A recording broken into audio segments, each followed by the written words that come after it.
Welcome to episode 14 of the We'll Bring the Popcorn Entertainment Podcast. I'm Brad, this is Josh, and on today's show we're talking about X-Men 97 episode 4, Shogun episode 7, and the film review of Monkey Man. That's right. And to kick off, we have, unfortunately, another tragic passing. This one's a little more tragic just because of the nature of, what happened and the age of the actor involved. But Chance Perdomo, who first kind of became popular starring in the Chilling Adventures of Sabrina on Netflix, and then also most recently played the role of Andre in the spinoff of The Boys Gen V. He unfortunately passed away at the age of 27 in a motorcycle accident, and our thoughts go out to his friends and family and all of the people that knew him, and it was just such a horrific way to go, man. Yeah, absolutely hate to see that. I actually had an old coworker of mine lost his son in the same way. It's just, you hate to see that happen to anybody, and yeah, our thoughts go out to his family, friends, and everybody. I know he was just kind of starting to take off a little bit here, and to see it cut short because of a tragic accident, it's heartbreaking. Yeah, we're big fans of the Gen V show that he was just recently starring in as well, and they were getting ready to start shooting season 2, if I'm not mistaken, or getting pre-production underway at least. And obviously, all things aside, obviously we'll see what they do with the show, which is kind of secondary at this. But I know it's already been delayed. Yeah, for sure. We also have another passing. So Joe Flaherty has passed away at the age of 82. He was best known for SCTV, which was just full of some of the best Canadian comics and stuff that you've seen around, with John Candy, Martin Short, Harold Ramis, Rick Moranis, Catherine O'Hara, and a plethora more. I remember watching reruns of that show because I think it ran through the 70s and 80s. Hilarious guy. He was also the heckler in Happy Gilmore, which is a very memorable role for him. He was Western Union, which I forgot that was him. He was the Western Union postal worker that brought Marty McFly Doc's message. He also had some parts in Freaks and Geeks, Detroit Rock City. This guy had some great comedic timing, had some great bits on SCTV. He's been on a lot of stuff, and we're really sad to see that he's gone. Yeah, it's unfortunate. Like you said, a lot of people in our generation really remember him as the heckler from Happy Gilmore. I know my friends and I would yell at each other, especially when we're playing miniature golf. We'd be like, "You will not make this putt," or whatever. He was so good in that role. But to your point, he started. Well, he didn't star, but he was an actor in a lot of these films that we all have seen, and it's one of those guys that you hear the name, you may not put the face to the name, but then once you look who it is, you're like, oh my god, I remember him from such and such. And it's awesome to see their legacy live on through those roles that they've had. You know what I mean? And he was not an A-list star by any means, but still played important roles in a lot of the projects he was in. So our thoughts obviously go out with him and his family. Yep, for sure. But let's get into the news a little bit. One of the things I wanted to kick off talking about is Beau Willimon has been added as a writer for Dawn of the Jedi, which is going to be kind of the story that tells the beginning of the Jedi Order. And it's a film I'm very much looking forward to. Yeah, we got James Mangold directing that, and it's also going to co-write it with him. But he's, of course, did Logan and has done a lot of comic book movies, done a lot of different movies. He's a great director, so I'm really interested to see his take. And Beau wrote some of the prison episodes of Andor Season 1, which had some really great speeches, some really well done stuff there. Absolutely. So I'm really interested to see how this movie's going to turn out, because it's even taken us farther back than the Acolyte's taken us. Yeah, so telling the beginning origin story of the Jedi is something that they haven't necessarily explored yet, and I'm excited to see what they do with it and kind of see how this group of people started, the whole beginning of the Force and the origins of that. It's fun that they're finally kind of delving into that lore a little bit, because everything we've done so far is about how well established the Jedi Order is, or even trying to kill off the Jedi Order. You know what I mean? So to go all the way back and tell the origins of it and see where it started, that's going to be a lot of fun. Yeah, like us getting these expansions now outside of the Skywalker saga, because you're kind of tied in that, because you have certain things you have to do, and now they're able to just go and kind of do whatever they want with this. I mean, we know there's books and other stuff that's in and out of canon and stuff for Star Wars, but it's going to be interesting to see exactly what they do with this, because they can do kind of whatever they want, as long as, you know, they don't have to pull from those books, they don't have to pull from the things, they can do something really new and interesting. Yeah, they'll be good. It could be good, like, source material to pull inspiration from necessarily, but to your point, they kind of have a little bit of free reign here to kind of tell the story they want to tell, which, you know, can either be really good or really not so much. But I like seeing people like take like a concept like that and just kind of creatively run with it and see what they could do with it. It's got the potential to be really good. So I'm excited for that, and we'll keep, you know, everybody posted as we find out information on that film.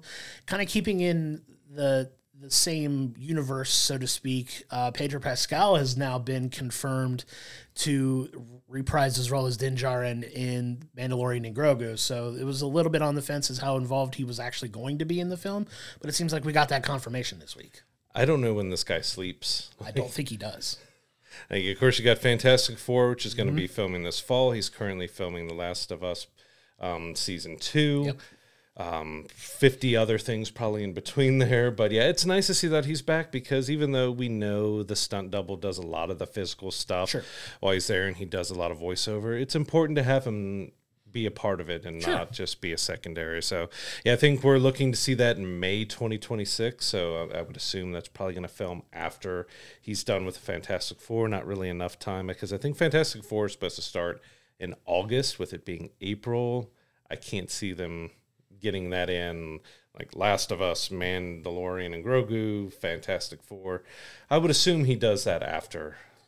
I would say that makes more sense too. And like you said, since they do have the stunt double physically doing it, and if you've watched The Mandalorian, if you haven't watched it, a little bit of a spoiler, but they do kind of write it to where he's rededicated himself to not taking off his helmet at this point. So there's a lot they can do without him that he can just kind of lend his voice to. He doesn't have to be there for a lot of the shooting and production of this, which is kind of a fun spot to be in. It's kind of I like to call it the Rocket and Groot shooting schedule, where it's like, you know, Bradley Cooper does the voice of Rocket, and Vin Diesel says "I am Groot" once, like 13 different ways, and he gets a nice payday for it. But he gets to set that schedule, so he's not as physically demanding needed for that, unless the story involves him taking his helmet off again at some point, which he would physically need to be there. But the fact that he's lending his voice to it once again is really cool, and I'm glad that they kind of figured all that out.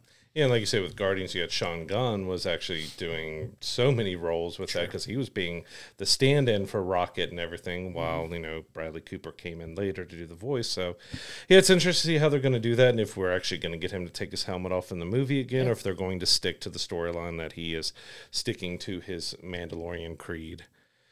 Moving on, we have Drew Goddard, who wrote The Martian, Cabin in the Woods. He's set to write and direct a 5th Matrix movie. So I think Lana Wachowski is also going to executive produce. So you have one of the Wachowskis still a part of this.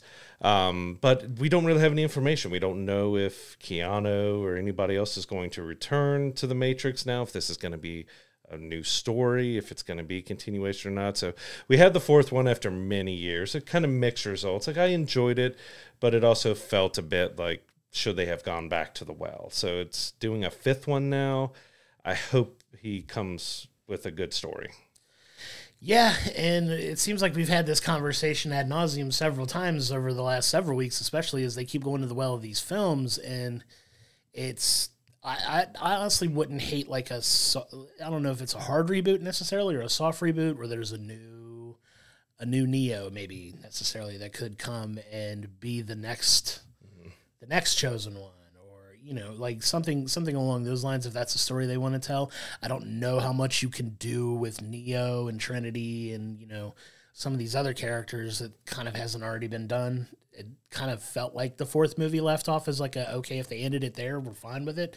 So they're doing another one. I don't know where they could go creatively with this, but I'd kind of hope for like not necessarily like a hard reboot, but maybe a soft reboot where it's like, okay, you're preparing the next person to kind of come and take over if you want to continue telling these types of stories, or you can pivot and go a completely different direction. So we'll see. The jury's still out on that for me. Yeah, that's what I'm kind of hoping as well, is we just kind of get a fresh take on the Matrix now. But I do hope they go back to more practical stunts. You know, that's what kind of made the original Matrix so popular, was we saw the bullet time and we saw, you know, all the fight scenes. We're using wires and using camera trickery, and we're doing everything as much as they could with physical stunts. And then it did kind of take you out in the sequels, that a lot of it, especially like the Smith versus Neo fight, a lot of that was CGI, and it did take you out of it because it just wasn't that greatly done. So I do hope, as along with the story, we get more practical fights. I mean, I'd be all for that as well. I don't disagree with anything you just said, because it got a little like out there like by the end, and it's one of those things, like, obviously with technology being significantly better now with how they shoot films, like, you could still add that element of practicality to it if you were to, you know, maybe not lean as much on tech for that, but we'll see what kind of story they want to tell with it. Yeah. And speaking of a grand story and something huge and big here that we hope they do really well with, Sam Raimi has said he would love to direct Avengers Secret War. So, of course, he did Doctor Strange 2. He's done, you know, the Tobey Maguire Spider-Man film, so he knows comic books. He is a great director. Of course, he's had his horror films and everything else. But bring him back for Avengers Secret War would be great for me. Like, I think he could handle that really well, as long as they have a great script and, you know, we have everything set for him, that he could be a solid choice to do Secret Wars. There's a lot of people that would love to get their hands on that type of film. I know the directors who did Endgame, that were a part of like all of the big ones. I can't remember their names now; it's going to escape me. But they always said they would come back to Marvel if they could do Secret Wars, and the fact that they're actually doing the Russo brothers. That's who it is. Thank you for the reminder. And they said they would come back. We literally heard it from their mouths at Comic-Con when we went, and they said, you know, what would get us to come back to Marvel would be to be able to do this. And the fact that they're doing it, we'll see who actually winds up getting that, because it's, if you know anything about the Secret Wars story, it's insane. It's like Endgame on steroids. So it's an insane story to tell, and how they could pull it off in a film, we'll see. Jury's still out on that, but Sam Raimi wouldn't be a bad option either. Like, he's a great director, like you said. Doctor Strange 2, it kind of got a little bit of mixed reviews but I still think it was a fine film for what it was, but we'll see. I know he's also wanted to talk about doing a final Spider-Man film as well, even if he doesn't get to do Avengers. So we'll see what his involvement with Marvel will actually wind up being. Yeah, because there's a lot of talks about potentially revisiting Tobey Maguire's Spider-Man universe for Sony and doing Spider-Man 4. He kind of had comments about that where he said he'd love to do it if they asked him, but there really isn't anything in motion or any talks happening about it. But ever since, you know, Spider-Man No Way Home, we've had those talks of, are we going to get another Tobey Spider-Man? Are we going to get another Andrew Spider-Man? Are we going to, you know, finish off their stories maybe with one more? I think we even had Kirsten Dunst talked about that. If they would have asked her, she would have come back for No Way Home. She would come back for Spider-Man 4. So it seems that we have everybody on board. It's just up to Sony and Marvel if they decide that's something they want to do as a continued multiverse story or something, of revisiting those while they're still doing their own Spider-Man 4 with Tom Holland. Yeah, it's a lot of pieces in play. It would be fun. I think a lot of people would be super excited for it. I know we would be, because we both love those films. They're putting them back out in theaters for like a special run now. So keep your eye on your local theater for that. If you want to go back and see like the original Spider-Man or Spider-Man 2 with Tobey Maguire, those are coming out in theaters for like a short 1 or 2 day run for various things, or maybe like a week. But yeah, I think starting here in like 2 weeks, towards the end of April, about every week you have, I think, every single one of the Spider-Man movies, from Tobey to Andrew to Tom, all of them, I think, once a week are in theaters. So it's going to be fun to check out. Yeah, that's going to be fun. So something you can go check out if you never got to see him in theaters, you always wanted to see him in that setting, it'd be fun to check out and potentially go see. So it's also making me feel so old that we're having all these anniversary screenings coming up, because I saw there's the Mummy 25th anniversary screening with Brendan Fraser's Mummy, and I think 25th anniversary for Phantom Menace is also this year, and I'm just feeling so old with all these, because you know, Spider-Man 1 came out when I graduated high school. Nah, I'm just going to go cry in the corner for the rest of the episode, so it's all yours. That's a reminder to take your back pill. I forgot to take my ibuprofen today. Yeah, it's all good. So speaking of Marvel properties, one of my favorite Marvel properties is Daredevil, and the show that they originally had on Netflix was absolutely brilliant. It's one of my favorite shows of all time. And we got news today that the revival of Disney Plus Daredevil Born Again has finished shooting season 1. Very excited about that. They've shot the first 9 episodes. I know there was some confusion that they may have shot all 18, but it looks like they've only shot the first 9, which is exciting because they can come back to it and shoot the rest of it at a later time. I don't know how long of a break they're getting in between shooting here, but it seems like they got the first season in the can. I know the cast broke the news on social media, so John Bernthal was the first one in his Punisher gear, talking like, hey, season 1, wrap filming. Like, everybody's all excited about it now. I absolutely cannot wait for that show to come out, and I cannot express, like, the level of excitement I have for this show finally coming back. I've tried to avoid some of the leaks from the filming, but yeah, when you have John and the rest of them posting, but it was great seeing Punisher and Daredevil standing side by side, and like it's just going to be so good. But yeah, it was kind of surprising because originally when we talked about it, of course, it's gone through a reboot now. They filmed a few episodes. They decided they were going to completely redo it because they didn't like the direction it was going. Got a new showrunner and everything, but the whole time we thought it was going to be one season of 18 episodes. Now they're splitting it into 2 seasons of 9, which probably makes more sense. It allows it to feel, because we really don't have that much when it comes to series anymore doing that. Like the old standard was like, what, about 24 episodes per season for a regular TV show. But for most streaming shows, you are 9, 10, maybe up to 13 episodes. But you normally don't have that long of a season for streaming shows. So it kind of makes sense to see that they're going that direction. And I just hope it's a really solid 9, and the second half is even better.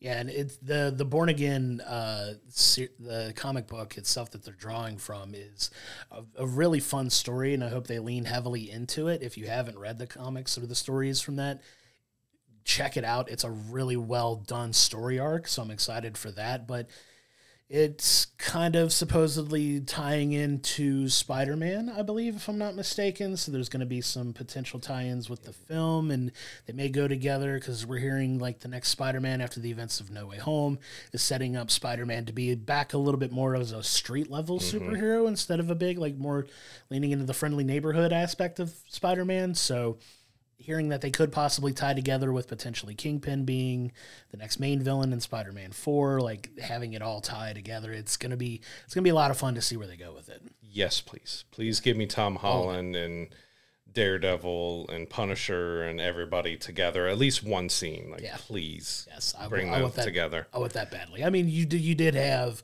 Daredevil in No Way Home for a brief cameo, but give me more of that. Yeah, we need him in the suit with them together. Yes. Both in the suit. Like, yeah, I want that interaction, please. I'm all for it. So keeping with Marvel, we had casting announcement made for the Silver Surfer in the Fantastic Four movie, which wasn't exactly what everyone was expecting because they've decided to go with a female Silver Surfer. So you have Julia Garner has been cast in the role. She'll be playing Shala Bal.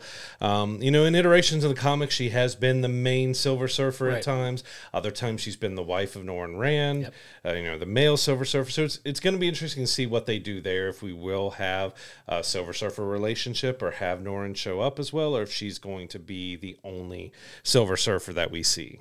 Yeah, and you can't really tell a Fantastic Four story without including the Silver Surfer at some point, so it's going to be interesting to see how they incorporate that character in with it.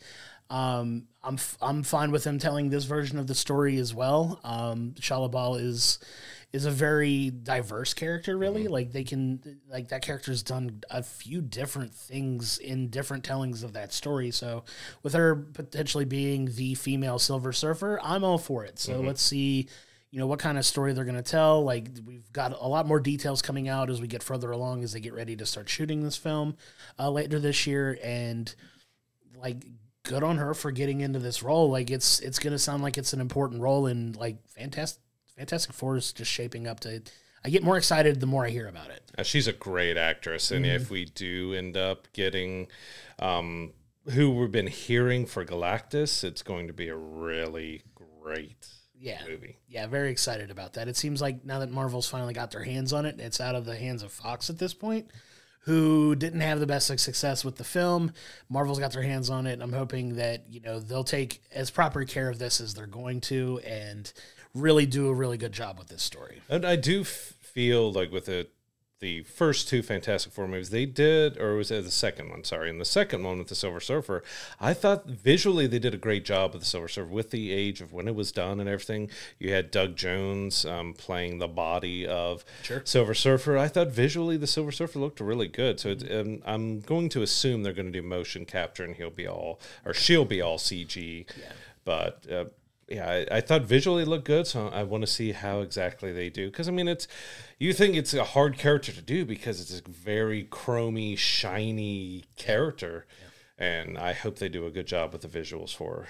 Yeah, and we'll keep an eye on the news for that, because it's gonna be huge when it finally does come out. There's gonna be a lot of people with their eyes on that to see, you know, how that turns out. So. Yeah, we'll have to see how many leaks they're able to prevent, because most Marvel fans and Fantastic Four fans have been waiting a very long time for Marvel's take on this. So there's going to be people trying to leak stuff like crazy. So if you don't want to know anything about it this fall, try not to pay attention. Anything that mentions Fantastic Four. Yeah, and then obviously we're very, very much looking forward to it coming out next year. So it's going to be one of our most anticipated films for sure. Absolutely. But moving over into like another comic property, we have a film adaptation of the comic Avengelyne is in the works as well. Olivia Wilde is actually set to direct the film, which is exciting, as well as being produced by Margot Robbie. So Avengelyne, if you've never read the comic or anything, it's kind of about an angel who fights the forces of evil. It kind of seems simplistic, but it's a pretty well-known comic now that is finally getting made into a film as well. Yeah.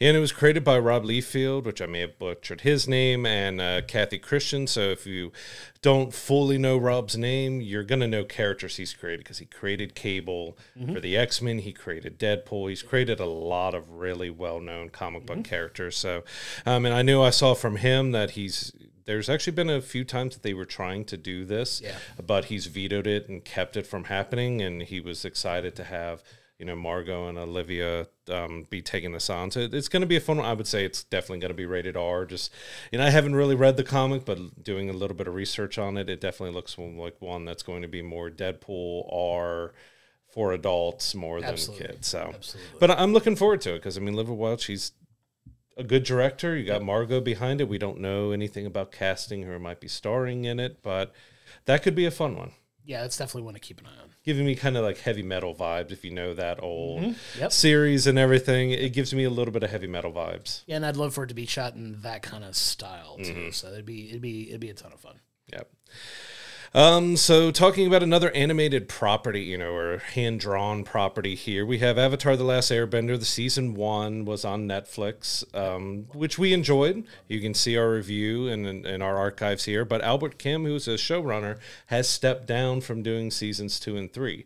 He's actually moving over to Disney and working on the Percy Jackson series. So we don't exactly know what was behind this move. We hope he does a good job over Percy Jackson, but we do have the top 2 executive producers from Avatar: The Last Airbender are stepping up to be the new showrunners. Yes, it seems like the show's still in pretty good hands. That it's behind the scenes. It's kind of had a rocky run of it, based on some of the turnover that's come out from them getting just through season 1. But Netflix does appear to be all in on it, and they are letting them shoot seasons 2 and 3. So we're still very excited about how they're going to tell that story. The cast is all locked in, and just getting to those next 2 seasons is going to be a lot of fun to look forward to. But it sucks when you lose a showrunner, because you wonder, are the new people that come in going to really change the tone and the direction? Or are they going to keep it the same? Hopefully just keep a smooth continuation of the story that they're telling and move forward with it. But I'm excited to see these guys that have already worked on it step up, because it kind of feels like it's going to keep that same tone without really changing a ton. Yes, we know feedback on it was kind of mixed. Like, we enjoyed it, by some people didn't like some of the changes they did. Sure. They left out some aspects, so I wonder if there might have been something with that they wanted to do some changes or not. But normally when a showrunner leaves, there are some changes that happens to it. But having people who are already there and a part of it bodes pretty well for it to at least keep a similar direction to it. Sure, and we'll definitely keep an eye on that moving forward as well. But moving on to another animated property, actually, since Avatar was originally an animated series as well. We have a news from Paramount that potentially they want Tom Holland to star as Danny Phantom in a live action film, which if you're online, you see these like castings of different things. What if they made Danny Phantom? Tom Holland's kind of at the top of everybody's list of potentially playing a Danny Phantom, and it looks like that could potentially happen, which is crazy. I don't know if I've seen any other actor mentioned for it, because I mean, you see a still of Danny Phantom, you see Tom Holland, like they go together, but it's going to be interesting to see if he has time for it, if they actually go through with it, because now we know Spider-Man 4 is going to be filming later this year. Is he doing any cameos and the other Marvel properties that are coming out? But he's also got a Romeo and Juliet play going on, which I think sold out within 2 hours, and they announced it's moving to Broadway because it's sold out so quickly. So he's got a theatrical run he's doing as well here. So if he has time, it would be a lot of fun to see him as Danny Phantom. Yeah, and then that was an insanely popular cartoon when it was out. I know a lot of people grew up watching that as well, and it seems like that would be about as on the money casting as you can have for a role.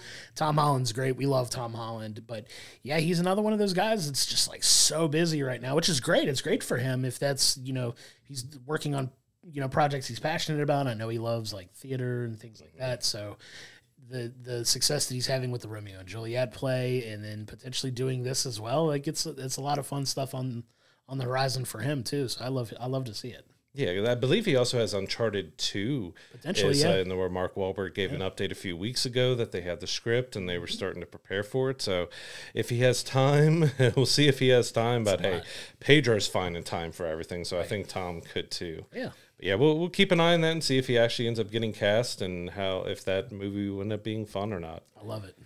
Kind of moving on over to Amazon, we have Roadhouse that just came out recently with Jake Gyllenhaal and Conor McGregor. The reboot of the Patrick Swayze cult classic. It has become Prime Video's most watched produced film debut ever worldwide, with over 50 million viewers so far. So I ended up watching it. I had fun with it. It wasn't the greatest, but it was a good time. I don't know if you've had a chance to check it out yet or not, but it's hard, especially with Patrick. He lost his battle to cancer, the same cancer that took my dad. So there is a connection with movies that we grew up with, Swayze and all that. Just it's hard to just see something else from these cult classics being redone. But it was fun. They made it entertaining enough for me. I've heard very, very polarizing reviews of the film for sure, and it's one of those, like, I plan on watching it eventually. It's kind of in the middle of my priority list of things to check out, but it's one I'll definitely watch at some point. But yeah, like, that's insane viewers. Amazon's produced a lot of stuff, and the fact that that's their top grossing, or not grossing, but most viewed like property now. Yep. Is wild, because there's a lot of insanely popular stuff on Amazon, and the fact that this one is at the top is a testament to at least a lot of the buzz around the film. So good for it. That's crazy. It was kind of surprising to hear that, because they've produced a ton of original content now. Yeah. And to have Roadhouse be the top one is, I mean, good on them. But I wasn't expecting Roadhouse to be hitting those type of numbers. I expected a lot of people who enjoy the original to come back and revisit it, but that's a lot of people checking that out. Yeah, and it seems like we're getting back to a lot of people consolidating into certain types of like films and movies and media, which kind of leads me to my next story. And Godzilla Kong, The New Empire, which we just reviewed in our previous episode, you go back and check that out in our archives. It opened with the largest opening weekend of the year, internationally and domestically, and it opened up just $2 million under domestically Dune Part 2, which has done incredibly well at the box office. But the fact that Kong and Godzilla is keeping up with that and is on par with it domestically is awesome. I love to see that. Yeah, $194 million opening for Godzilla and Kong, which we had a lot of fun with. Like you said, go back and see a review, but it's great to see that. Like, it seems like movies are starting to perform back to how they were performing before. Like, we've had a few that have been underperforming, but I think we're starting to see movie theaters kind of rebounding finally after COVID. Like, we've had a few hits in there, but we've seen a lot of movies underperforming, and now we're getting, so far, we've had quite a few big hits this year. Yeah, you love to see it, and it bodes well for the rest of the year. Obviously, there's one film in particular we're both really looking forward to that we know is just going to blow it out of the water as far as money goes, which is obviously Deadpool. But the fact that more people are going to the theaters again, and it seems like that business is starting to really pick up for a wide variety of films. Like, obviously, with like some of the bigger properties like Marvel and Star Wars are always going to do pretty well for the most part, if not incredibly well. But to see something like Godzilla and Kong, which tends to do all right to pretty well, is done on par with the other biggest movie of the year so far, it's impressive. Even with Monkey Man, which we'll be talking about later in the episode, our theater was pretty decently full for that, and that's kind of a smaller film and everything, so it was good to see that kind of full, other than, you know, we had some issues with people in there that made our experience a little less enjoyable, which we'll touch on after Monkey Man here. But yeah, we've been seeing the theater being a bit more fuller when we've gone, so that it's nice to see. Yeah, I love to see it, because as much as obviously we're doing a whole podcast on how much we love these types of things, and to see that business pick up is just incredible. Yeah. So what was a couple big movies for Reese Witherspoon back in the early 2000s, Legally Blonde, 20 years on now, we've got a spinoff series is going to be happening on Amazon Prime Video. So Reese is involved. We don't know if she's bringing her character back or if she's just executive producing, and they're rebooting or doing something else with it. But you have Gossip Girl creators Josh Schwartz and Stephanie Savage are working on the series with her. And I know those are huge for her stardom and bringing out, and to see them kind of going back to that. Well, that's what we've talked about with so many things in the last few weeks. We have all these properties that are 15, 20 years old now making a comeback, and we hope they do good with them, but it just, there's so many coming back now. And, but that one, again, that comedy, that style of it, will that work, in 2024, 2025, whenever it comes out? It could. But it'll be interesting to see how they kind of reboot or restart, or even if it's with her, because there was talks for a while that a Legally Blonde 3 movie was happening. We don't know if that's no longer happening because of the series, or if the series will be different from the film, and they're still going with the film, as I believe it was Mindy Kaling from, Office fame was working on Legally Blonde 3. So potentially, if you're a Legally Blonde fan, you have a few things that you might be still looking forward to with this property. And if I'm not mistaken, it also became a really popular Broadway production as well, if I'm not mistaken. Wasn't Legally Blonde a Broadway production? I have no idea. Yeah, well, it shows how much Brad pays attention to all theater.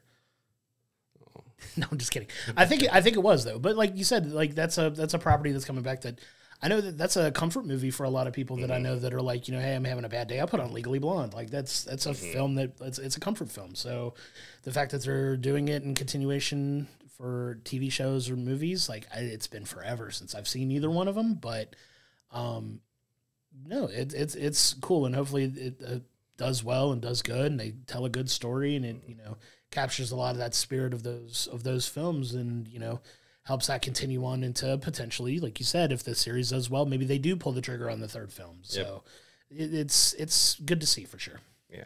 And of course, we've had a really weird kind of TV series, and because of the strikes and everything. So now we're kind of getting into that time of year already with April and May that we're getting, renewals, we're getting cancellations. So we have a few renewals with 911 is on season 8, which I spoke to you before we started today that I thought that's been on for like maybe 2 to 3 seasons max, and now it's on season 8. Like, I don't know. Good for it. I haven't ever got into the show. I'm not huge into those type of shows, but good on them to getting season 8.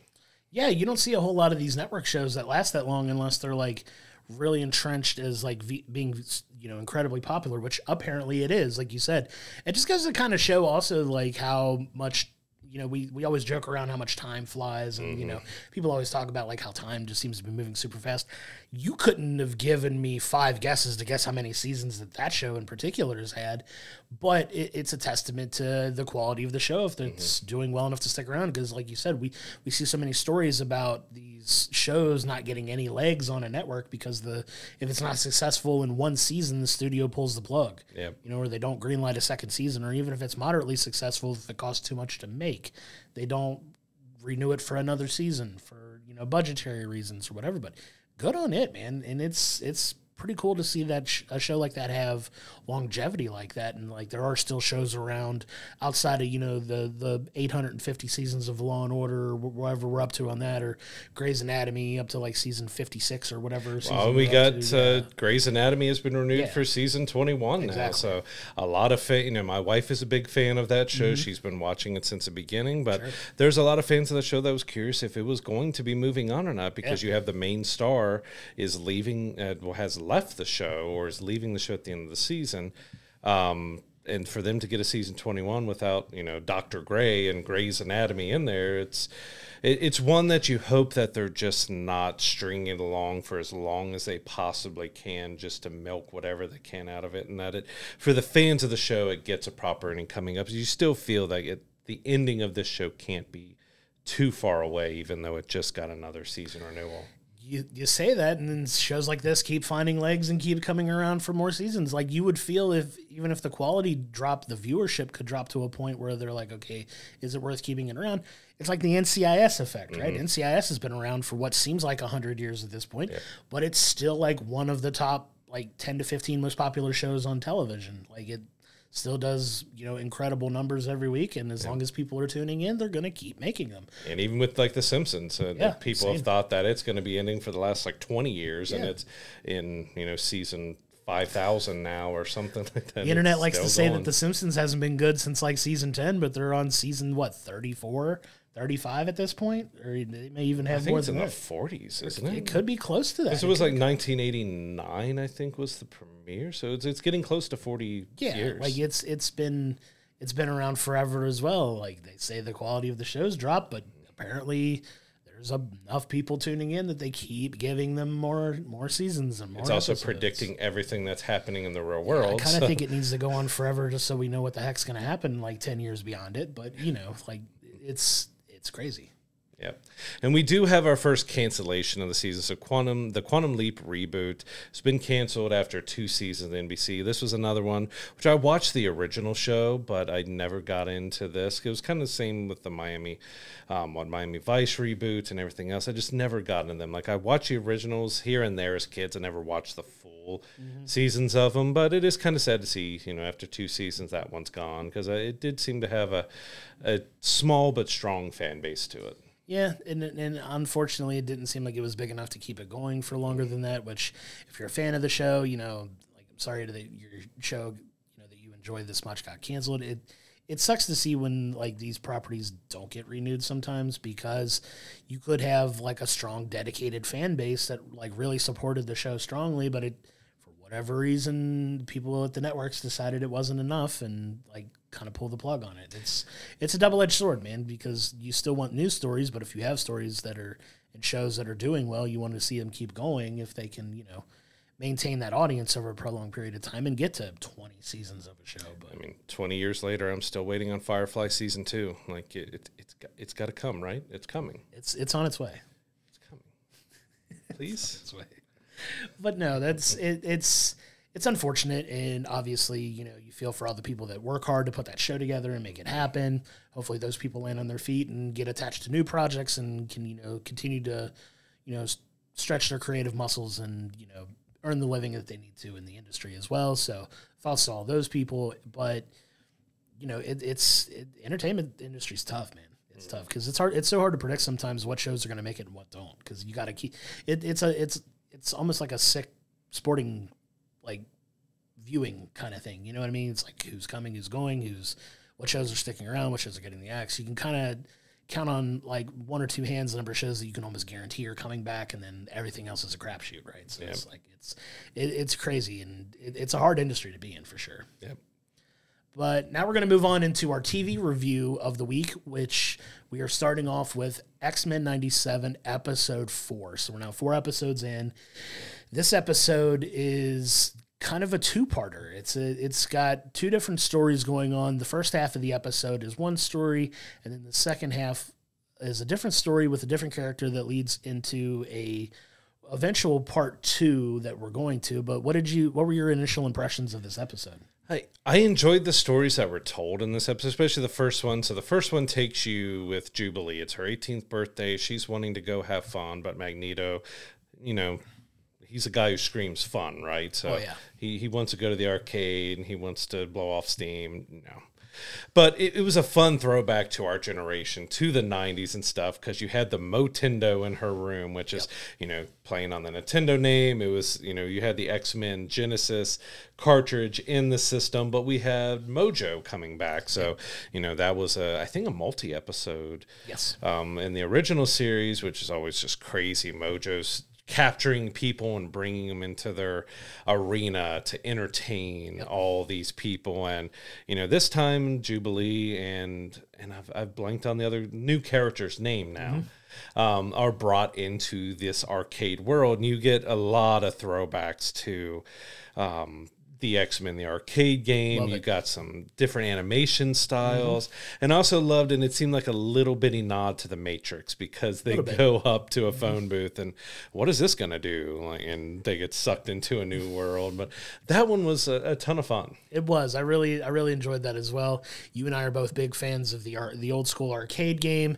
We played it a lot as kids, going to bowling alleys and arcades and playing them on the machines that were there. I have it in my basement. You do have it in your basement. I'm not jealous at all, but it was a great throwback for those of us. Like, I love some of the meta winks and nods to old school fans that they bring into the new episodes as well for like this new generation.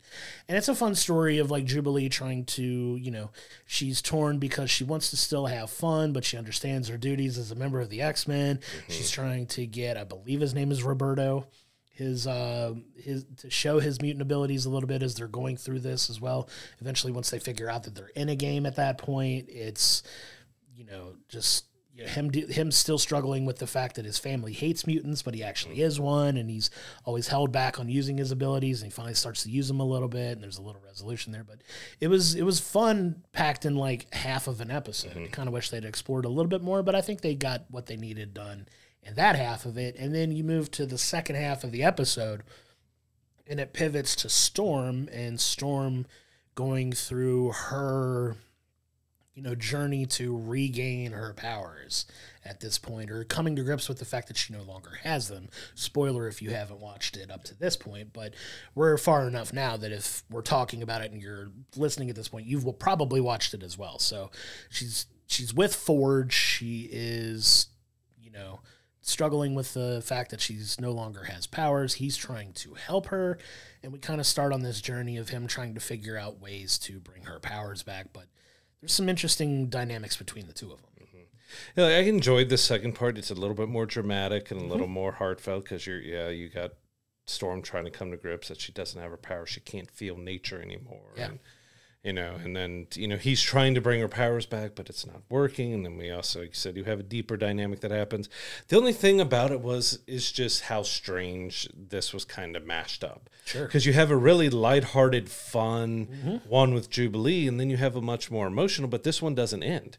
Yeah. So this one is a part 1, and it will continue in another episode, but apparently it's not the next episode. It's 2 episodes from now.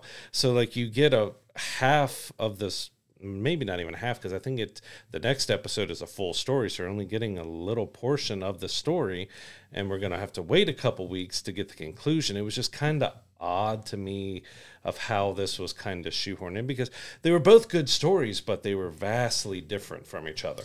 Yeah, and it was definitely an emotional swing from one half to the other. And to your point, that's the one complaint I would have at this point, is it feels a little disjointed, and we like to look ahead and plan ahead to see what stories they could potentially be telling in the next episode. And to your point, the next episode's not part 2.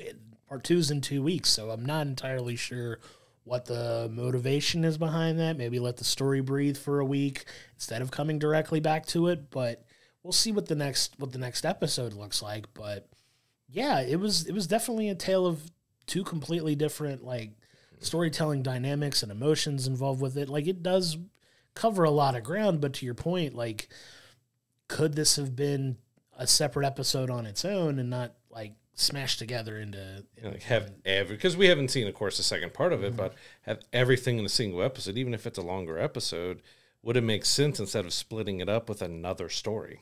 Yeah, so it was definitely an interesting choice. We enjoy both things that were going on in this episode, but it felt a little disjointed just because it was such a pivot from one to the other. Yeah. Like Rogue and Gambit are two of my favorite Absolutely. X-Men and loved from the animated series, but I also loved Storm and the voice actress for her. Her voice was so commanding when she's speaking, when she's on screen. Like Storm is just so commanding of the scene. Love it. And to see a little more depth and story with her was great. It just felt odd putting those two together. Like it's a good episode overall. Like both stories are good. It's just an odd pairing. Yeah, I agree. Like I would have rather probably seen, and again, we have to wait and see how the rest of this story plays out, but already to me it feels like, could we just not have had a longer episode and maybe let the Mojo episode go a little bit more? Because we did get, an underlining storyline with Jubilee was that she's still hasn't fully figured out her powers yet. It's like she knows some of it, but, Magneto doesn't want her going to have fun. He wants her to learn how to establish and use her powers greater than she does, which, without giving too much of the story away, there is something within that video game realm that helps her realize that I can do more than I currently am doing. Yep. It would have been nice to play with that a little bit more, but we also had a storyline that was mentioned about Genosha as becoming part of the United Nations and stuff. We could have had a little bit of story with that to fill out and left, this other one to the full episode. Just like I said, they were fun. It just felt so weird smashing a fully contained story with a part one. Yeah, I don't disagree with that at all. And it feels like maybe the next episode could be where the other characters have gone in the meantime, and it could be how they're continuing the story. We don't know. It's kind of the fun but frustrating part of getting one episode at a time a week to that you don't know where it's going next, but that's part of the fun, right? So it's part of the fun and taking the ride, and hopefully next week is the episode of where these guys go, because they do mention in passing that they are going to help with this Genosha joining the UN story that hopefully will be the next episode. So we'll see where the story goes for sure, but I'm still loving this. Oh yeah, I still loving enjoy the show. it It's hitting all the right nostalgia notes for me, and the modern take they're telling is fantastic, and it's keeping me interested every week. Oh yeah, it's been a ton of fun. So you can check out X-Men '97 on Disney Plus. We're through 4 episodes now. Yep. And it's going to be fun to see where this goes. We have rumblings of a season 2 and 3 kind of being discussed, but we know the showrunner was let go right before this started, so we don't know where it may go past this. But yeah, we're having a ton of fun with it so far, and we hope you check it out. Absolutely. All right, so moving into the other show for this week is one that we've been gushing about for weeks now. We have episode 7 of Shogun, and at least to me personally, this episode was another just fantastic episode that dove even more deeply into this culture of 1600s Japan, about the struggles they're going through, and we got an interesting dynamic between Lord Tornaga and his brother shows up, that Lord Tornaga is trying to get his brother's army to join his battle of doing the Crimson Sky, one fierce attack against Osaka to take out Lord Ishido, but it doesn't exactly go as planned. Yeah, this is an intense episode, man. It's I can't. There's no better way for me to describe it than it's just so good. This is such a good show, man. It's so good. It's so gripping. It's so compelling every week. Like we can't express our joy enough about how much fun we're having watching the show, because it's such a well-told story. It hits all of the right dynamic notes for us. It hits all of the right story beats. The writing is impeccable. The acting is amazing. It's another intense episode. Like you said, they're trying to launch this assault, and he's trying to do it without having to, kind of circumventing the historical culture norms of, you're honoring your commitments, and if you dishonor your commitments, it kind of results in you kind of, rather than living with the shame of your actions, taking your life and in service of your country and all that stuff. And he's working so hard to avoid having to do that, and the ways he goes about doing it, and he, gets to this point now where he's enlisting his brother for help. It goes sideways at that point, and you're kind of left by the end of this episode going, well, we've got 3 more episodes, and it kind of feels like these guys have, like, more or less resigned to their fate at this point, because they get kind of put in a position where they can't escape. Yeah. So it's like, okay, we've got you where we want you. You are being formally requested to show up here, confess your sins more or less, and take your life. Like, we're forcing you to give up now. Like, we've pinched you to the point where you can't avoid this anymore. What are you going to do? And that kind of leaves, like, the back half of this episode of these guys, like, coming to terms with the fact that what they've done is not going, or what they were trying to do is not going to work, or they don't think it's going to work. And you have characters like John Blackthorne, who is like, to heck with this. I have no interest in just laying down. Like, why are we not fighting harder? Or why are we not coming up with other things? And he kind of tells them off by the end because he's so adamant about getting back to his ship, and like he wants to do more, and like he keeps being kind of left at arm's length by Lord Toranaga at this point, and he's kind of had it at this point. He's like, man, just like let me do what I do best. And there's just so much that goes into this episode that's it's awesome. Yeah, I've talked in the past about how Lord Toranaga seems to be this really expert chess player. He knows how to move the piece. He's putting so much in to his movement and everything. But this episode and the kind of last couple episodes we've seen, like, all right, maybe they've got him cornered. Maybe he doesn't exactly know what he can do now. Is there a bigger plan that's formulating in his head that we just don't know yet? Sure. And he's trying to figure out, but we kind of got like, well, he hasn't made a move in a while, and we need to see what's going on, because it does seem like he's losing a lot of pieces, and it's coming down to just him and a few more pieces around him. Like, is there going to be a big plan? Like you said, we still have the 3 more episodes to go, so there has to be something, big that's still going to happen with him. But kind of going back on about, taking your own lives and everything, we start off the episode, which it kind of gives you a hint that maybe we've already gone into battle and we have this, and we're hearing Lord Toranaga being crowned as, hey, you've won. Well, we get a look at him, and he's a very young boy. And so we learn that 46 years ago, at 12 years old, he won his first battle. Yeah. And we see, surrender and taking his own, and I forget the general's name, took his own life in a very brutal fashion. Very much, yes. But that was kind of a big part of it, about different characters, and many offering to give their own lives, and some doing it, some being rejected. Like, they're asking permission to take their own life from people, and like, no, this is not going to happen, or wanting to take the lives of others. And we kind of got a fun scene, even though there's a lot of darkness in this episode, and there's been a lot of darkness in the series overall, but I still love those fun moments that we get. So we get one moment where John Blackthorne is on the beach, and Yabu approaches him, and they're talking to each other, but it's like, why am I even talking? You don't understand me. Right, and like, you probably don't even know how to use those when it comes to John and the sword. So he decides to basically give him a little training, but also humiliate him at the same time. So John pulls out the sword, and he's holding it with one hand. He's like, hold it right. And they have this little battle, but ends up ending a little differently, because Bentaru ends up coming into it, and you see his frustrations boil over, and he ends up going to Lord Toranaga like, hey, whatever's happening next, can I just kill the engine? Can I kill John Blackthorne and be done with it? Well, he puts him in this to make an impossible choice, because he very clearly, like, it's such a weird dynamic with him and Mariko. Like, he loves Mariko, but he's also feeling dishonored and threatened about the fact that he sees that there's something clearly going on between John Blackthorne and Mariko, but Blackthorne has been put in this position to where it's like he's almost untouchable because of his connection with Toranaga at this point, but he's trying to find ways to go about it. And there's this powerful scene where, we've seen Mariko struggle with, the darkness of her past and what her family's done, and her just willingness to throw her life away at this point, but she still feels a duty and obligation to Lord Tornaga because he wants her there and he needs her there for everything that he's got planned. But it gets to this powerful scene where, to your point, Buntaro is like, hey, can I kill John Blackthorne?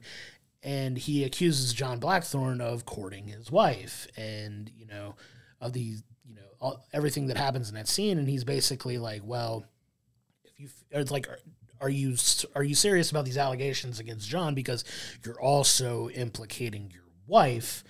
And it's this, this interesting interaction where it's like, okay, if you're serious about accusing him, if you're going to kill him, you have to kill her too. Yep.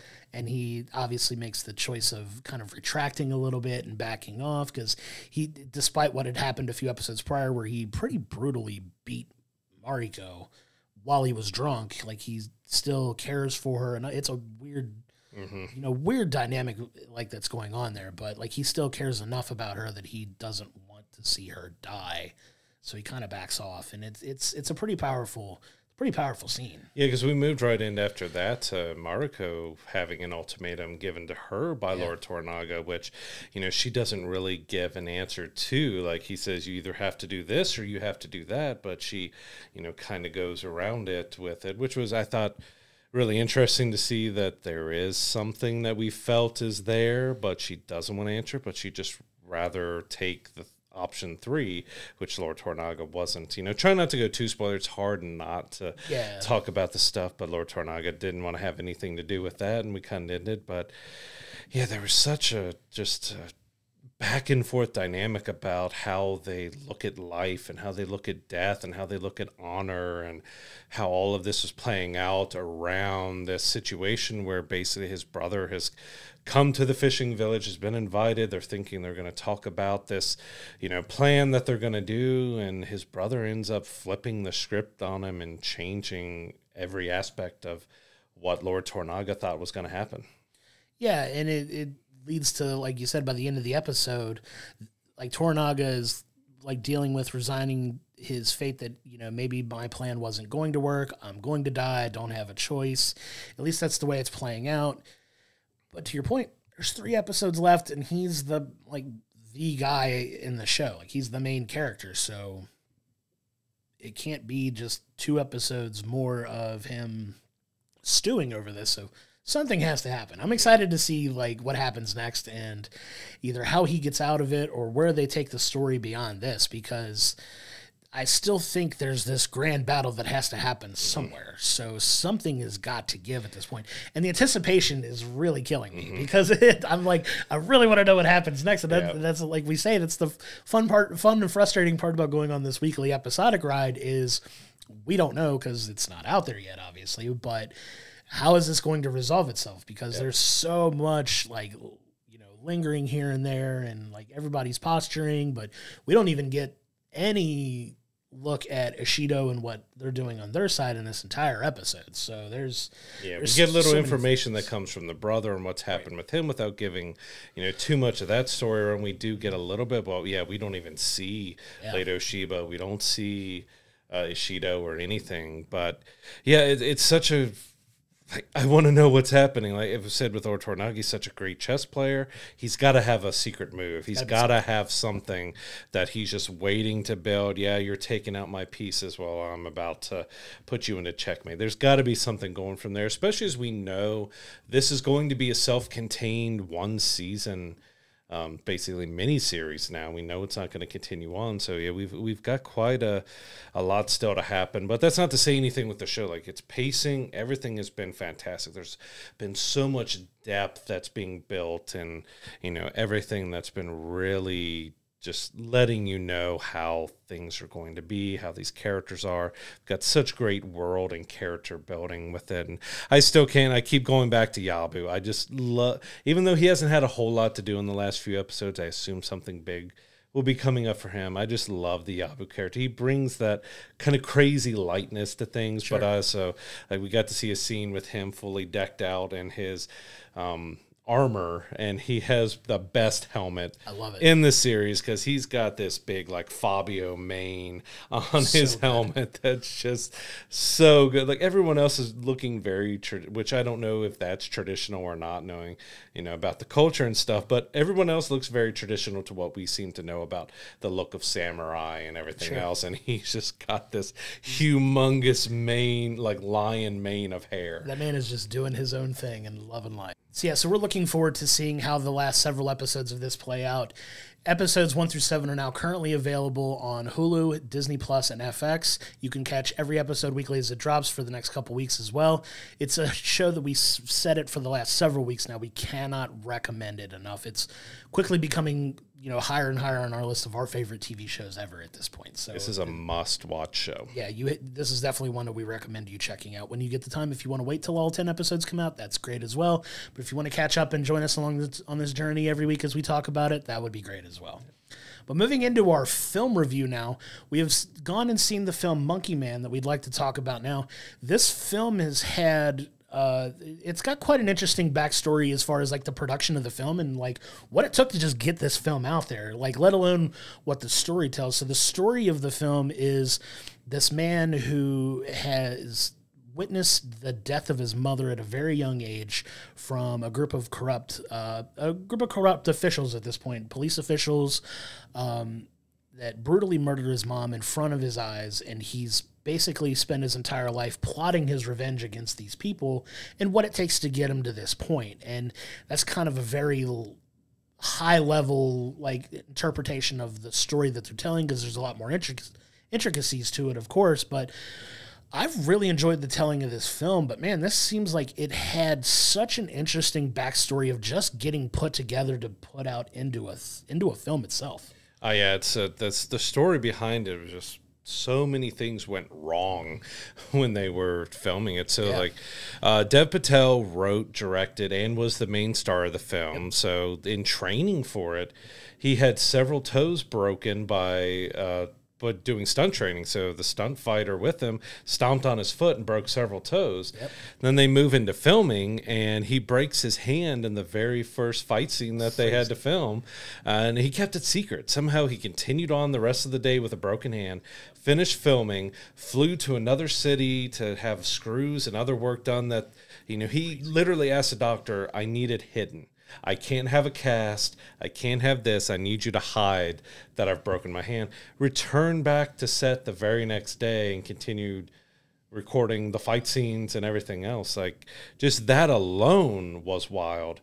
But we also learned that, I think Netflix was originally going to put this movie out, and they pulled out of it because there is a very heavy political element to this about politics in India, corruption in India with the political parties and stuff. And they didn't feel great about that. And it was really up to Jordan Peele came in with his production company and said, we'll put it out. So and it was almost shut down before it even began filming because of Netflix pulling out of it. And even if that wasn't crazy enough with those two aspects of it, they had cameras breaking that they did not have the budget to replace while the film was going. This was all filmed during COVID, so they had all the lockdown protocols and stuff going. They had to film in, I think, Indonesia instead of India because of that.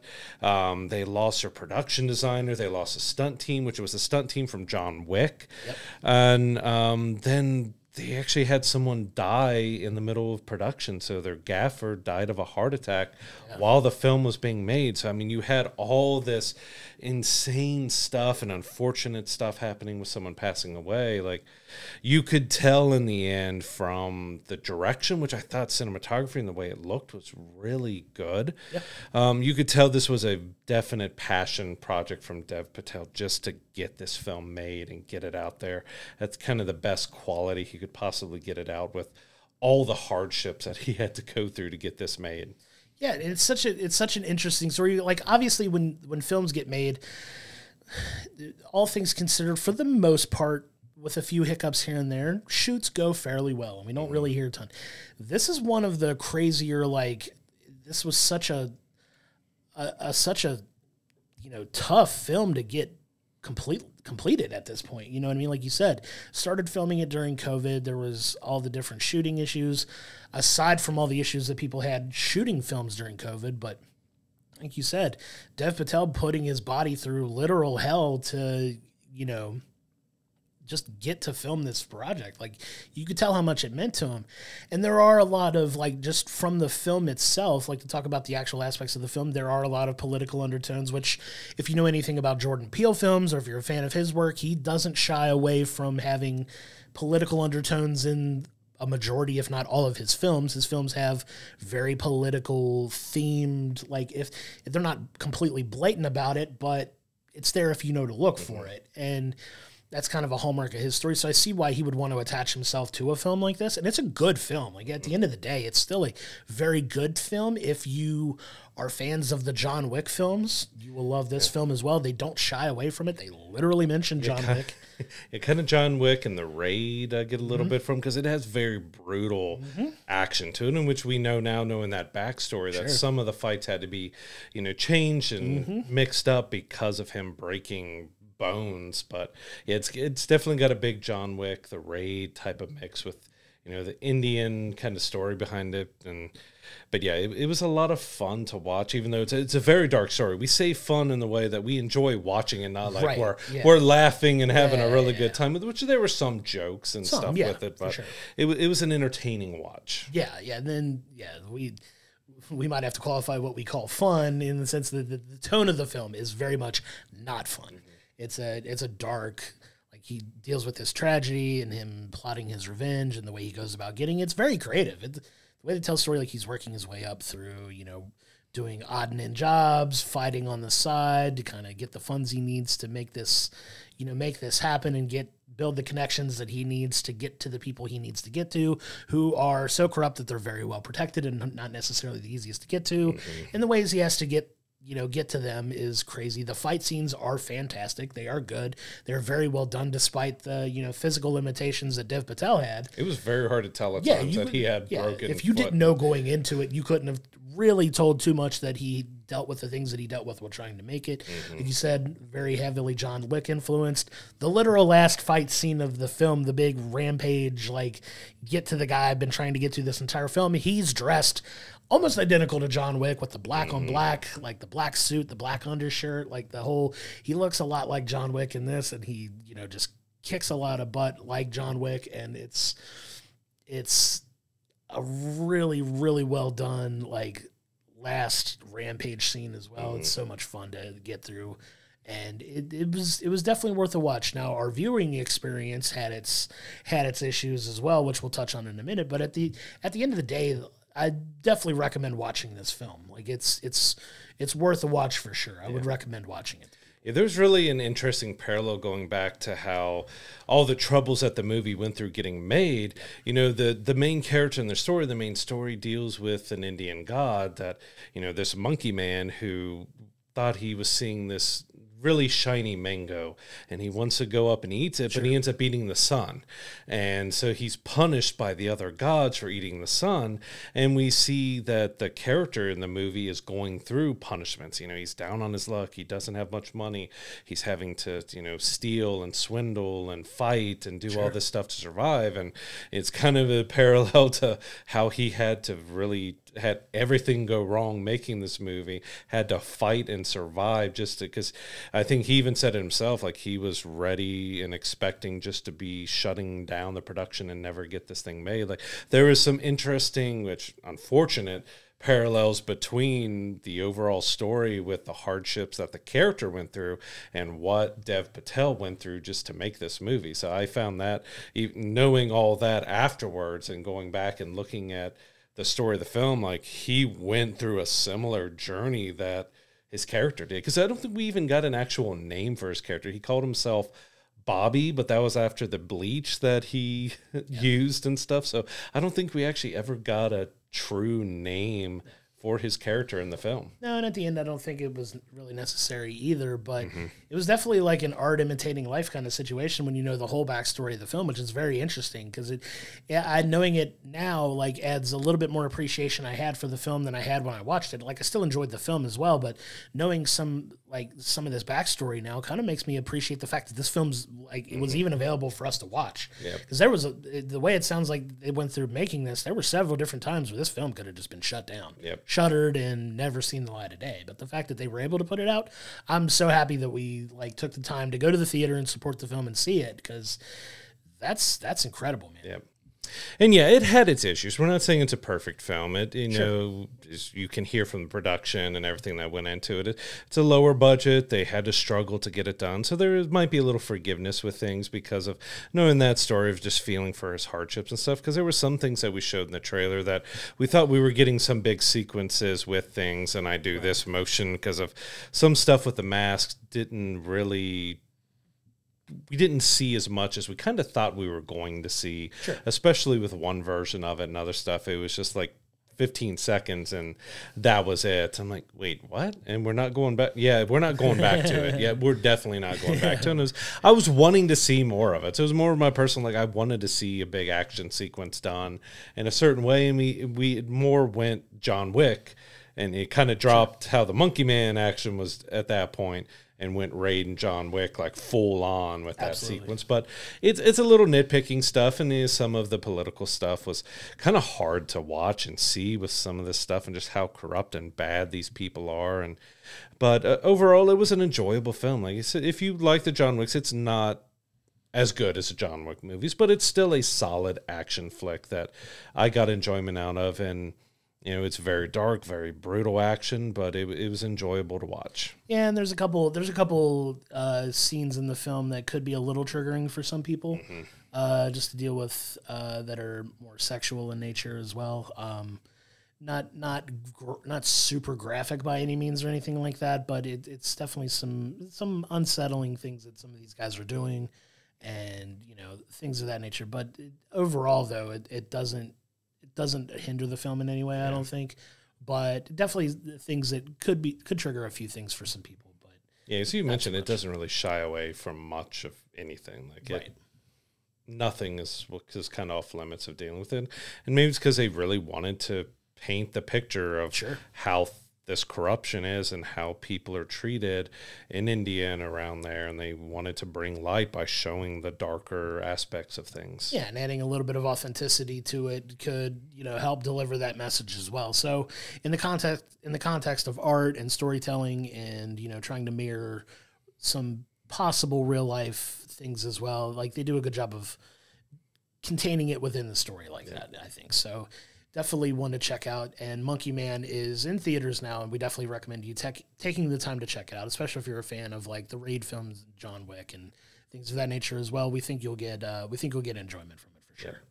And we both kind of wanted to touch on a little aspect of that. We dealt with this movie. We've dealt with a few movies now. You know, we go and see the movies just like everyone else. We don't have early access to anything yet. We're out in the theaters watching with everyone else. And unfortunately, we keep dealing with just people who do not have courtesy for others during movies. You know, a movie can be a fun experience to be in a theater with other people and seeing the reactions, but that's a cheer or a clap or a laugh or a cry or something like that.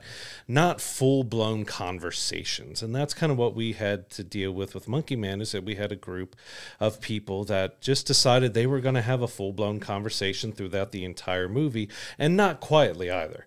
They weren't whispering. They were just full out talking. They showed up to the movie 30 minutes late. You know, the previews were already over. The movie was starting. They had their phones on maximum brightness and out. They also had their phone set to flash their light whenever a message or a phone call came through, and had it laying up so they could see the light flashing. Like, they had zero courtesy for anybody else. Like, it's okay if there's one little bit of like, oh man, that was awesome, or something like that. Not full-blown conversations that may not even have anything else to do with the movie. Like, have some courtesy, please, for other people, or just stay home. Like, you don't need to have a conversation during a movie. Have that after the movie. Your phone needs to be put away.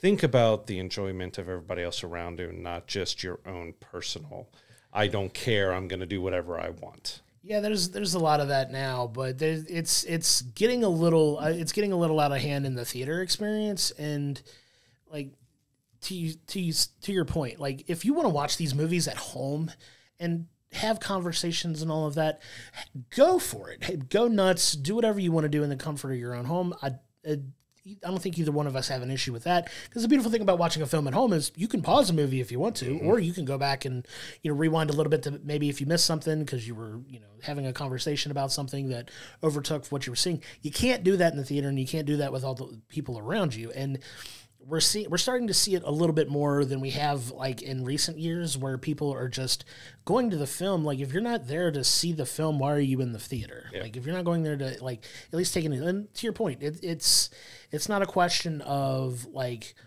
oh, I can't believe that's crazy, or like, something short like that, but to have conversations that aren't even relevant when you're around other people who are trying to enjoy the film, like, it takes you out of the experience of the film a little bit. Like, even watching this film, I found myself distracted, and you were sitting closer to them than I was, and I was finding myself get distracted because I'd look over because I'd see a flash coming on the side of my, I'm like, what are these people doing? Like, If you're so busy that you can't carve out time to sit through a movie and watch it, to your point, wait and see it when you can, or wait and see it at home. Like, yeah, we're all about going and supporting movie theaters and going and seeing these films the way they're meant to be seen on the big screen, and taking part of that communal experience is wonderful. And like you said, there are plenty of times where it's so fun to be in a packed theater because of, like seeing some of these big comic book movies where something crazy happens and everybody cheers. Cheering and screaming and yelling, even getting up and clapping when Cap gets the Mjolnir and everything. Yeah, that's okay. Those are great. And laughing at a movie is awesome, and that's fun as well. But not laughing in a conversation while something very dark and serious is going on, which is exactly what happened with Monkey Man. Yeah, and it's jarring, and it's just, be courteous of the people around you. Like, if you can't sit and enjoy the film without being on your phone 24/7, or just having so much going on that you can't break away and enjoy that time, wait until you can have time to do so and enjoy the film too. Like, don't ruin the experience of people that are wanting to also pay their hard-earned money to go see these films and have these experiences. And it really does hamper your enjoyment of the film. Like we said, like, I still enjoyed the film, but there was like times of it that I was getting taken away from like paying attention to something that could have been critically important in the film because the flashing lights or the conversations. Like, if you can't keep that out of the theater, don't go. Like, it's like, find the time to go see it when you can, and you don't have these distractions. And if you have too many distractions, just watch the film at home, and you can watch it at your own pace and talk and do all the other things you want to do. But just have some courtesy for your fellow people that just want to go and lose themselves for a couple hours while we watch these films and see these stories that entertain us and bring us joy and make us feel all the emotions that we love to feel when we see these films. Like, just courtesy for your fellow people. Yeah, so please keep the conversations till after the movie. During the trailers is fine, but once that movie starts rolling, once the credits start rolling, go ahead and talk to, but don't do it during the movie. Keep your phone away. Put it up. You're going to the movies. Block that time off that people know you're at the movies. You're not to be bothered. So you can be fully engaged into what you're doing and you're not bothering someone else. Because, I have pretty solid peripheral vision, and I'm just seeing lights going off beside me. And this is the flashlight on the phone just blinking like a strobe right next to me. And like I said, when I mentioned when you were talking that there was a really kind of dark, dramatic scene, which I think it was involving someone being very hurt in the film, and they're having conversation and laughing during this very kind of serious part. And it's just like the flashing lights, laughing during a serious part. It takes you out of it a little bit. Other people's enjoyment. So please don't be those people. Please keep your conversations till after the movie. Keep your phones away so everyone can enjoy the great experience that is going to a movie. Yeah, and if you have to have these conversations, we're not saying like, okay, emergencies can't happen or something happens while you're in the theater. Step out of the theater and have that conversation and come back to the theater and enjoy the film. Like don't just sit in your seat and ruin everybody's time. We're talking 5 to 10 minute span of nonstop talking about stuff that's not even related to the movie. It was pretty ridiculous. But don't be those people. No one likes those people. Just don't be them. No. Stop it. But thanks for coming to our TED Talk. So we wanted to get that out there because we felt it was important, because it is something we're starting to experience a little bit more. You here lately, and it's just a habit it's just a bad habit. Yeah, it's bad etiquette. There's an etiquette to it, and I know it kind of it probably makes us sound a little bit snobby when we say it, but it's just, we go for that experience, and we're paying our money just as much as anybody else is, and we're going to have that. We like losing ourselves in watching these films and taking as much from it as we possibly can, and we don't want to have that experience ruined by people who just have no respect for the intentions of others. Absolutely. So sorry for going on a little bit of a rant there, but we felt passionately enough that we felt like we wanted to address it here and just get it off our chest. So that'll be the last time we mention that. But just maybe, depending on how many more people we run into. That is also true. We could speak about specific experiences, but our thoughts on the movie-going experience and that type of thing, we wanted to get that out there as well, because we do take that pretty seriously. Like I said, if you're laughing and having a good time in the context of the story that they're telling, great. Laugh, all of that's all good. But if it's not related to the film, just save it for afterwards, or step out of the theater if you really need to. Like I said, we know maybe a few words here and there, but like I said, these were 5-10 minute conversations that were happening. So, thanks for listening, but just please don't be those people. Just be considerate of others, that we all can enjoy the movie going experience. Absolutely. So coming up this week, we have in theaters Civil War. So this looks like to be Alex Garland's final film. He's kind of said after doing this movie, I don't know if it was because of this movie, but it was movies in general, he said he just wasn't feeling the passion for doing movies anymore. Sure. So there's been some early reviews and things out for this that we've heard some really good things about Civil War. It's going to be another one that's got very serious subject matter. We're looking forward to checking that out. On sale digitally this week, we have Kung Fu Panda 4, Russell Crowe's Sleeping Dogs, and Anthony Hopkins' One Life film. All of those will be released digitally for purchase on April 9th. Love it. And Kung Fu Panda 4, you can check out our review of that film in our archives as well. Yep. Coming on TV, the kind of biggest release we have coming out this week is Fallout on Prime Video.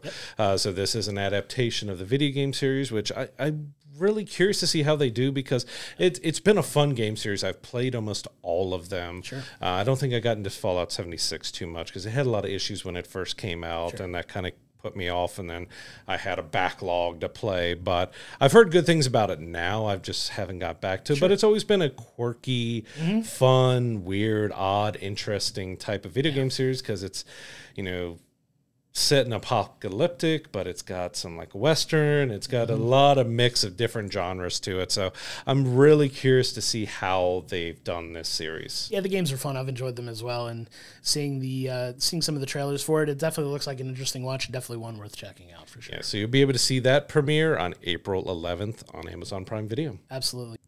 So that'll do it for this week's episode of We'll Bring the Popcorn. Before we head out, I wanted to bring light to our merch giveaway that we're currently doing. We do have merch now, as you can see on the table here. We can't thank everyone enough for placing their orders already for their shirts and other merch items that we've done. Cannot thank you enough. We appreciate that support. If you go to willbringthepopcorn.com, you can find all our information about our merch and our giveaway that we're doing through the end of April. So you have until the end of April to enter to our giveaways. You will win a free shirt in the size and color of your choice. The sizes of our shirts range from small to 5X. So we run a wide gambit of sizes, so don't feel like you're going to be limited if you win, no matter what size range you fall into. And you get the color of your choice as well, so that's really cool. These are really nice shirts, actually. Like, feeling the fabric here, they're really well made. It's a Gildan heavyweight. Right, so it's durable, and it's going to hold up really well. And you can also get a copy in our merch giveaway of this copy right here, specifically that I'm pointing at, of Ghostbusters 1 and 2 in 4K. So if you win our giveaway, you get a shirt in the size and color of your choice and a copy of this movie right here. We cannot thank you enough for your support. You have until the end of April to get your entry in. All of the information can be found at willbringthepopcorn.com. Coming up next week, we will be giving you our thoughts on Episode 5 of X-Men 97, as well as Episode 8 of Shogun, and our thoughts on the film Civil War. So for now, my name is Josh, this is Brad, and we'll see you next week.